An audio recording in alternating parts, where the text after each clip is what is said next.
Hey there, I'm Dawn of the World, and today I'm going to be shining a light on One Piece chapter 1025, Twin Dragons.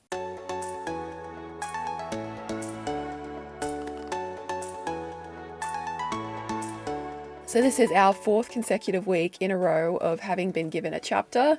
I don't actually remember the last time we had this many chapters come out one week after the next with no break.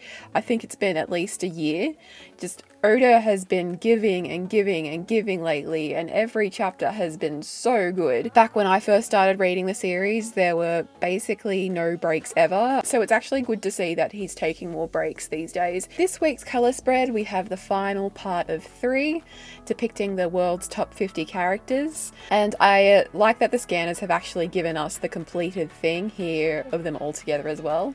I've also noticed that each of the 3 segments have been kind of loosely categorized. The first of the 3 spreads seems to have Kaido and Big Mom and the people associated with them. Like with Kaido, of course, we have Yamato, we have Odin. With Big Mom, we've got the various members of her family who've made it into the top 50, such as Katakuri and Pudding. And we've also got previous members of the Shichibukai and people who are associated with them, I guess, like Perona. Right in the middle, we've of course got the Mugiwara Pirates and some of the other members of the Worst Generation. Pretty easy to categorize there. We also have Roger in the background there. That's pretty cool. I meant to say last week as well, I really like this exchange we have here between Frankie and Kid. That's really cool to see. And the final part of this 3-piece spread that came out with this chapter, we seem to mostly have family members of Luffy, I guess. We've got Ace and Sabo, of course, with Garp. And with Garp, we also have Marines, or people who've been associated with the Marines, as well as Carrot and Buggy, and yeah, we've got Whitebeard and Marco in there, of course.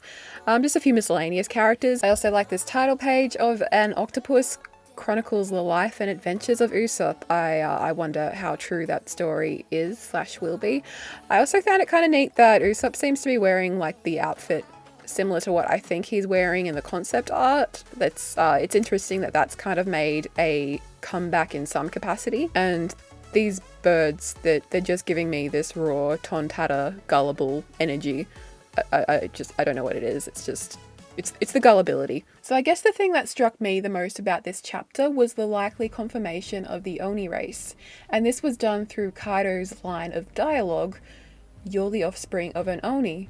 Relying on the friendship of humans is beneath you." Now that I stop and think about it, there have been a few characters throughout the series, from Kaido and Yamato, obviously, to Moria, who had an altercation with Kaido prior to the series commencement, to even Oars and Little Oars Jr., who in Oars' case was also referred to as an ancient giant, I believe, who've had horns growing out of their head.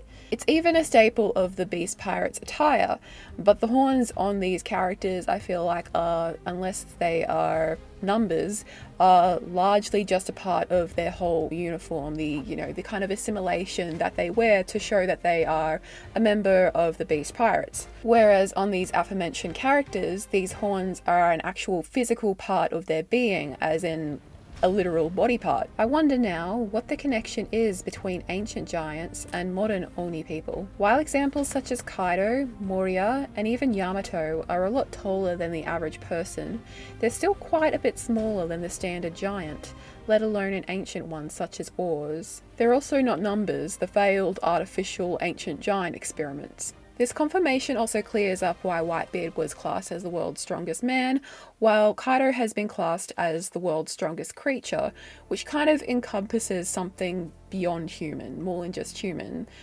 because he's not human. And in this panel here, he doesn't really look human at all. I get he's in his beast man form, but I'm not seeing the man part. I'm seeing an Oni. See, Kaido doesn't have a beast man form, he has a beast Oni form. It would make sense as to why Kaido is the most powerful being in this case.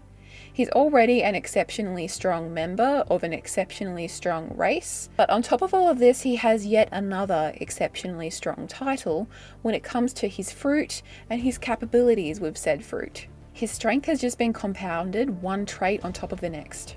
These Oni people are a rare race, so I imagine that their country or place of origin would be a place of equal elusiveness or mystique. My first thoughts were, maybe they're from God Valley.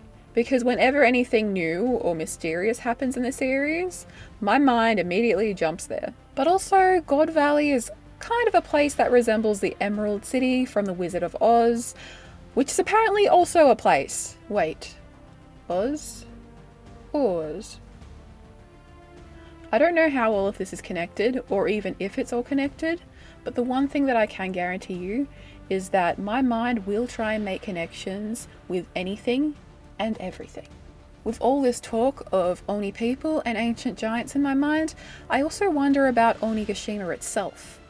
If the skull dome is the actual skull of an ancient giant from at least hundreds of years ago, possibly even from the Void Century, this would have had to have been, of course, an absolutely colossal giant, with a head large enough to be an island. But I guess the current living largest giant, Sanwan Wolf, has been mistaken for such, though in his case his largeness is partially due to a devil fruit that makes him bigger. My question would be, if this is the skull of a deceased ancient giant, who were they, how and when did they die, and what are they doing off the coast of Wano?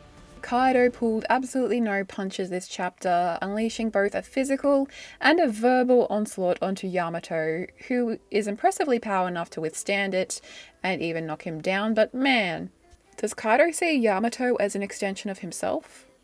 The parts he wishes he could purge, and does it make it all the more insulting that Yamato idealizes Oden in such a way? The major thing that stood out for me here was these particular panels. One of Kaido saying, "But everyone knows you're my son. You can't escape the truth of your blood. It doesn't matter what you do, the samurai will never consider you one of them." To which Yamato shoots back, "Shut up. What's that got to do with anything?" My guess? Everything. We just don't know it yet, and the key to this, as well as the really weighted phrase from last week that there are no easy answers, lies in Kaido's still elusive backstory. In my honest opinion, my dude Kaido was projecting big time this week, with loaded statements such as, "because you are alone," saying that the acts of kindness from people who tried to help Yamato were just lies, and "relying on the friendship of humans is beneath you," and "that's your lot in life." We can really start painting a picture of what I think Kaido's early life may have been like. Another thing I can guarantee is Kaido's backstory is definitely going to be sad. That's a given. It's not going to redeem him or make him a good guy or justify his actions, but it will explain those actions, and there will be a place for every piece of this verbal puzzle that he's been giving us in recent chapters. What I do understand is that, like Big Mom, who felt alienated for being a non-giant giant among humans before finding some community with the giants, who then later ended up rejecting her for understandable reasons, Kaido also experienced a lonely childhood and may have felt like the only one of his kind. However, where Big Mom went all gotta catch 'em all, procreation edition, Kaido seems to, outside from obviously needing to expand to humans and fishermen etc. in order to increase the number and power of his fleet, not really want to rely on the friendship of humans and I guess other such races for that matter. Even though he does accept other races into his crew, likely because there just aren't enough Oni people out there, the assimilation of Oni horns seems to be a standard practice in the Beast Pirates, I guess as a show of power, and for the illusion that this crew is entirely made up of Oni people. Whereas in Big Mom's Toto land, she is all about diversity, and in a show of her own power, wants to have each race in the world represented under her command, rather than the monoracial aesthetic Kaido seems to be going for. Ironically, I think that Oni people are one of the only 3 races Big Mom is lacking, alongside giants and Lunarians. Which makes me kind of wonder, did Big Mom ever kind of make eyes like that at Kaido and want to have at it with him in order to try and make an Oni baby for her empire? But then when I think more about it, it kind of makes sense as to why she didn't. Big Mom knows how to pick her battles, and making a child with a fellow emperor could result in one hell of a custody battle in the case that Kaido also feels he has claim to the child. Looking now into some of the other components of the chapter, Momo is now a grown-up dragon, and Luffy is a bit, impatient is kind of the word that comes to mind, but this is a desperate time of which they do not have much of. So I've been gradually rereading the series and I'm up to Wano again now. I've actually noticed in recent arcs that Luffy seems a bit more, he's the same old Luffy for sure, but the serious side of him has developed further, and even during comical moments, he's actually played as the straight character way more often than he used to be. For the most part of the series, Luffy seems like a character who's a medium for bringing change in other characters and their development, rather than somebody who changes much himself, but there's definitely aspects of his own character development as well outside of strength. But up next in the chapter, we get Momo versus a castle. It's a battle I don't think anyone asked for because it's a battle I think that nobody considered, but it's a battle we've gotten regardless. And I think that Momo is the winner by the look of things. Like, seriously, can you see this? I want an 8-bit game of this. I would play that. That would be fun. They smash through out onto the live floor, and we've got Queen, Sanji, Hyogoro, Kawamatsu, Izo, and Marco. We've got Zoro, we've got King. They just all pause their battle just to stop and watch as this chaos unfolds. And then he's up to the next floor. We've got Kid, we've got Law, we've got Big Mom, who actually thinks that it's Kaido. And it's like, can you not see he's a different color? Is Big Mom colorblind? Also, fun fact, I've noticed people in the fandom in the past describing Momo as kind of a soft red or a pink, whereas in this chapter everyone's describing him as a peach colored dragon.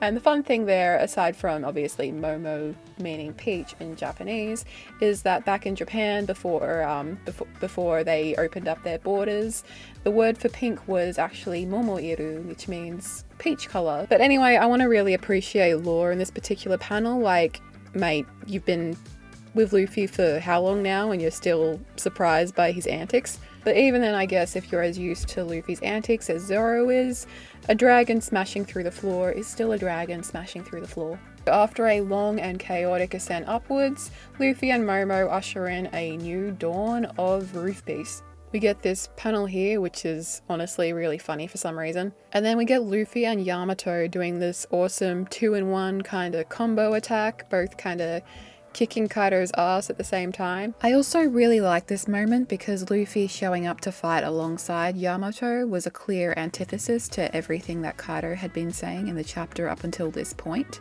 And then, of course, this panel of the two dragons finally meeting and facing each other. When I saw this panel of the two dragons meeting, I kind of thought of my two cats meeting recently, because one of them lives down with my parents, another one lives up in my apartment with me, and that one is currently staying down with my parents. I feel like the major theme with this chapter, as with the chapters that came before it, is that of family, of lineage, and this time very much so in the conjunction with freedom versus imprisonment, especially given the line that you can't escape the truth of your blood, how that applies to Kaido versus how that is going to apply to Yamato.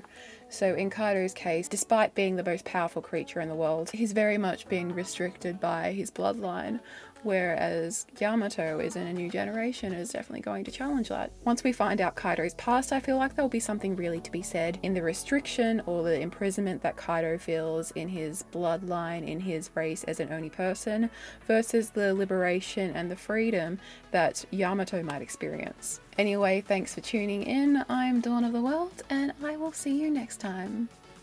Later, guys.